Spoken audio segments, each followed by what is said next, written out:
My friend, listen closely to what I'm about to say, not as a warning of something dramatic or dark, but as a reminder of how quickly life can shift in ways we rarely expect. There are moments when the ordinary rhythm of the world feels different, almost like everything is moving toward a quiet turning point that no one can fully name. People wake up, go about their routines, make small decisions, and assume tomorrow will feel just like today. Yet life has a way of reminding us that certainty is often an illusion. It doesn't always arrive with noise or spectacle. Sometimes it comes through subtle changes, a feeling in the air, or a sense that something meaningful is unfolding just beyond what we can see. Think about someone somewhere right now, living through an entirely normal day.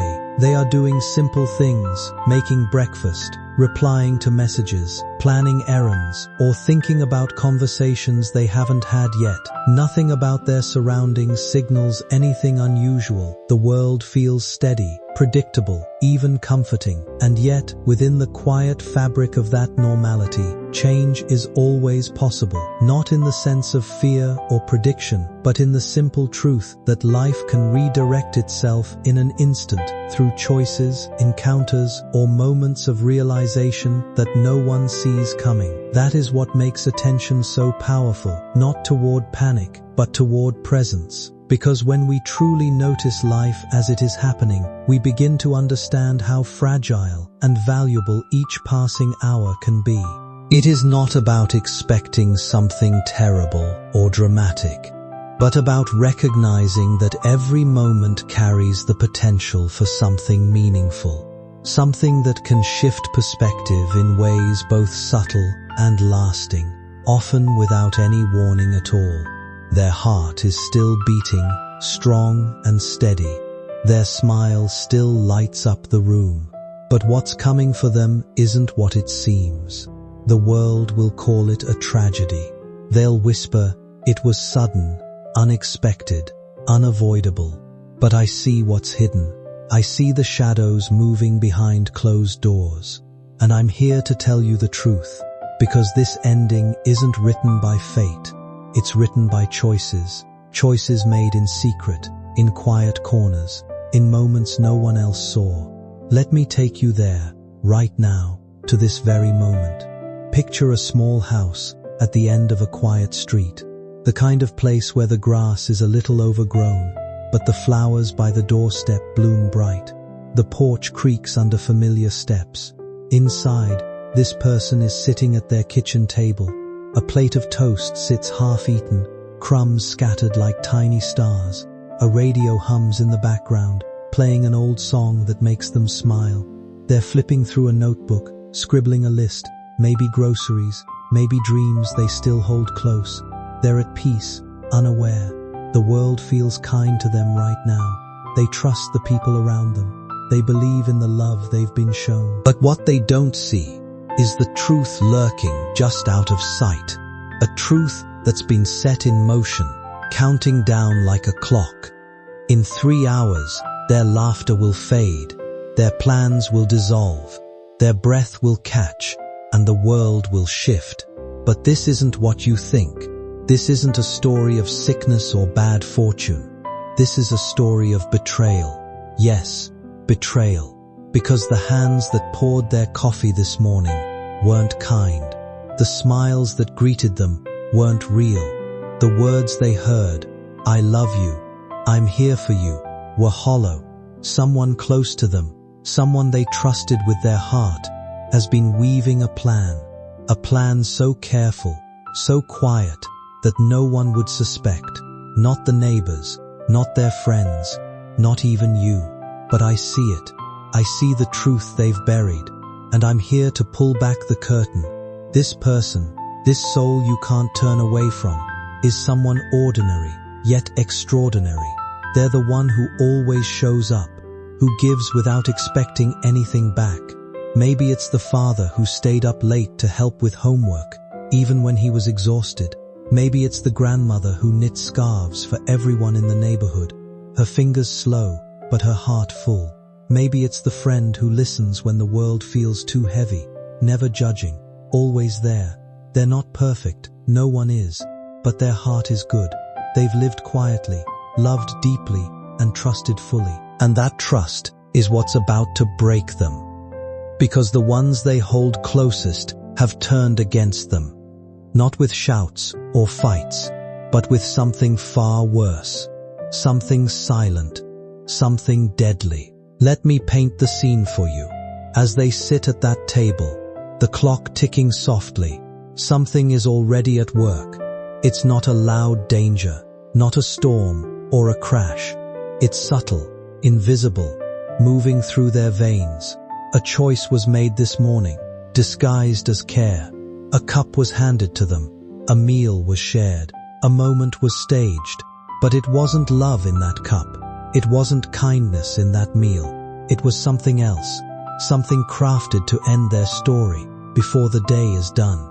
And the ones who did this, they're not strangers. They're not enemies from a distance. They're the ones who share their table, their home, their memories. Yet even in situations like these, the story doesn't belong only to hidden motives or silent tensions. There is always another layer unfolding, the reality that actions eventually meet their consequences, and clarity has a way of surfacing when it's least expected. Plans built on misunderstanding or resentment rarely remain stable for long, because time has a way of revealing what was once obscured. Conversations are revisited, details are remembered differently, and what once felt certain begins to unravel under closer reflection. In that process, assumptions lose their strength, and what remains is a clearer picture of who said what, who meant what, and what was actually intended. It's not about dramatic reversals or sudden interventions, but about the steady return of truth through ordinary means, honest dialogue, accountability, and the willingness to confront uncomfortable realities. People involved are forced to reckon with their choices, not through punishment, but through understanding the impact of what they have done and what they have believed. And while that realization can be difficult, it also creates space for repair where possible, or necessary distance where it isn't. In the end, what matters most is not the intensity of suspicion or the weight of fear, but whether clarity is allowed to replace confusion before relationships are permanently shaped by it. Picture this person standing up from their table. They stretch, yawn, and walk to the window. Outside, the world looks peaceful. Kids ride bikes down the street. A dog barks in the distance. The sky is painted with soft pinks and oranges. They have no idea what's coming. No clue that the ones they love most are counting down the minutes. But I see it all. I see the hands that poured the poison. I see the eyes that avoided theirs.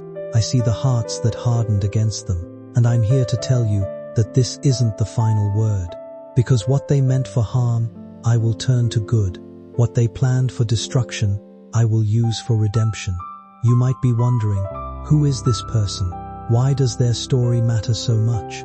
Let me tell you, they're not just a name or a face. They're the one who's been a light in the dark for someone else. The one who gave when they had nothing left to give. The one who loved when it wasn't easy. Maybe it's the uncle who slipped you a few dollars when you were a kid, telling you to buy something fun. Maybe it's the teacher who saw your potential when no one else did, pushing you to keep going. Maybe it's the parent who prayed for you every night, even when you were too far away to know. Their life has touched yours, even if you can't see it yet. And that's why you're hearing this now. That's why this story is on your screen, pulling at your heart, stirring your soul. But the truth is bigger than their betrayal. The truth is that I'm still writing this story. The ones who planned this thought they were in control. They thought their secret was safe, their hands clean. But no secret is hidden from me. No plan escapes my sight. And I'm about to turn this story around. Because while they plotted an ending, I'm preparing a beginning. While they whispered of death, I'm speaking of life. This person's heart may falter, but my hand is steady. Their breath may weaken, but my promise is strong.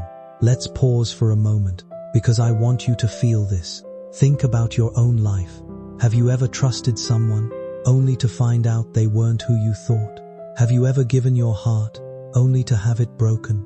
Maybe it was a friend who turned their back when you needed them most. Maybe it was a family member who chose their own gain over your trust. Maybe it was a moment when you felt alone, betrayed, wondering if anyone saw your pain. I see it. I see every tear you've cried, every wound you've carried, every scar you've hidden. I want to tell you something that feels simple, but is often hard to believe when life gets heavy. A story doesn't end at its worst chapter. Not really. There was a woman named Sarah who seemed to carry light wherever she went. People remembered her for the way she laughed without holding back, and the way she showed up for others without being asked. She had a brother she trusted completely, someone who shared her childhood, her memories, and the kind of bond that usually feels unbreakable. Over time, though, something changed in him. It didn't happen loudly.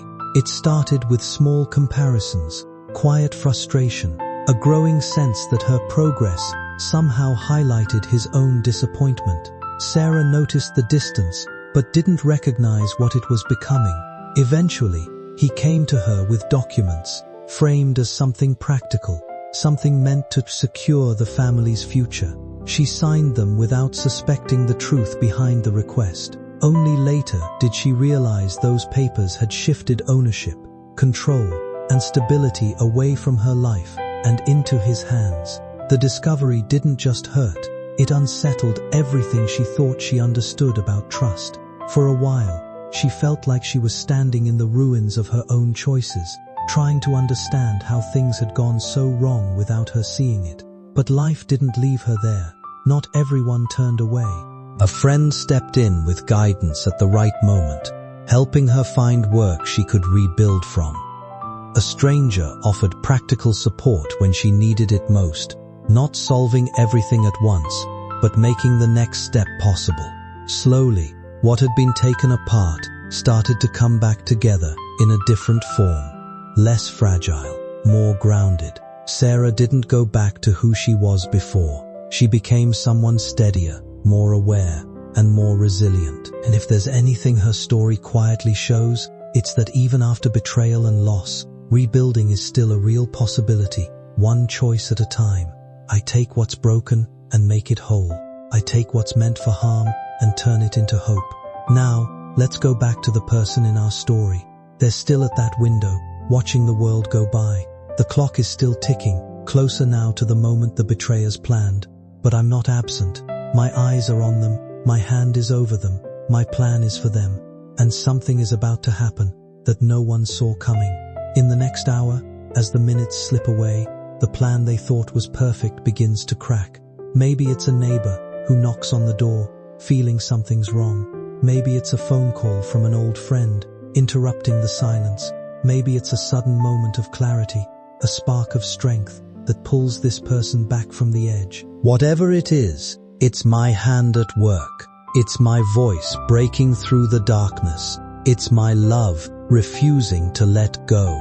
Let me tell you more about what's happening behind the scenes. The ones who planned this betrayal, they're confident, too confident. They're sitting together now, maybe in another room, maybe across town.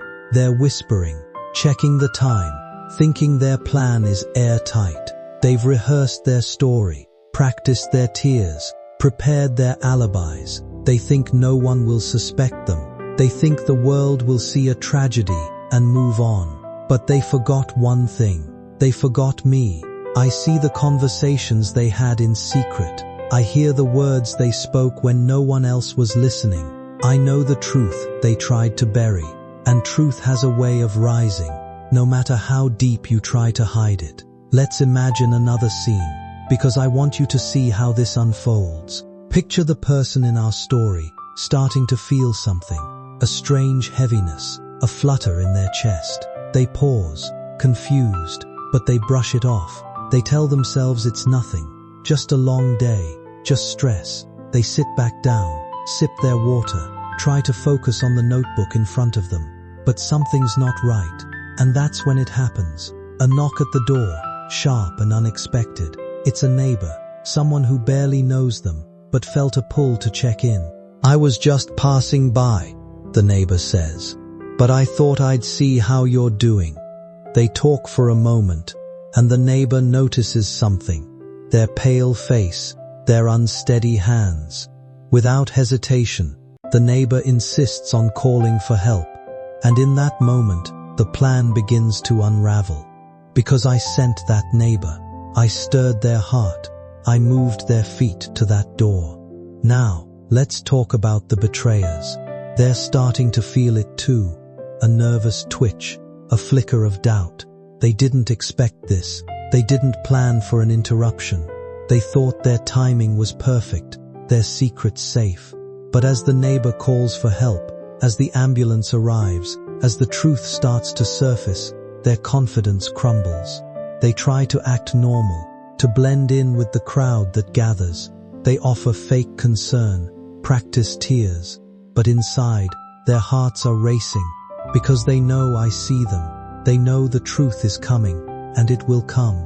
Not with loud accusations or dramatic confrontations, but with quiet clarity. Maybe it's a doctor who notices something unusual in a test. Maybe it's a friend who remembers a strange comment from weeks ago. Maybe it's a piece of evidence, overlooked, that finds its way to the right hands. Whatever it is, the truth will rise. The betrayers will face what they've done, not because I want their destruction, but because justice is part of my nature. Their lies will unravel, their smiles will fade, and they'll carry the weight of their choices, a weight heavier than they ever imagined. But this story isn't about their punishment. It's about redemption. It's about the person who was meant to fall, but will rise instead.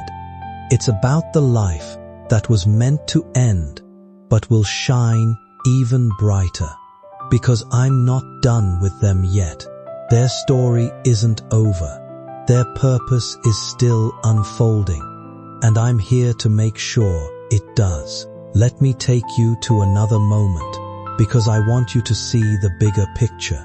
Think about a time in your own life when everything felt lost.